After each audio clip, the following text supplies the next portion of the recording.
Good morning students. बच्चों, आज हम ओडिया पढ़ेंगे, ठीक है? तो आज अभी ओडिया में बात करेंगे, no Hindi no English, okay? आज आम ओडिया रे संख्या लिखन विषय पढ़ा, ठीक अच्छे? संख्या लिखन एक रु एक शून्य 10 पर्यंत पाठ पढ़ा है। केमती पढ़ा? 1 रु 10 गीत गाई गाई पाठ पढ़िया। केमती पढ़ा? समस्त मन खुशी? समस्ते खुशी तो? वेरी गुड, स्टार्ट करें। मो सहित कहब है।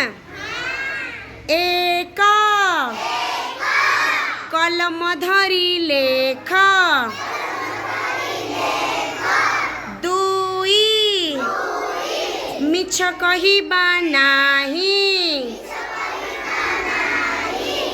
तीनी मिठा लगे चीनी,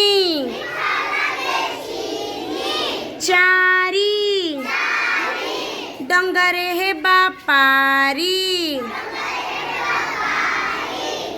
पांच इटा गढ़ा छांच,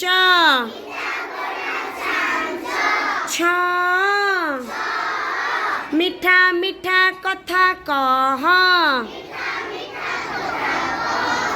सात भेड़ा रे लोड़ा काट, आठ पढ़िबा भल पाठ, नौ खाता कलम ध, 10 रखिबा देशर जस,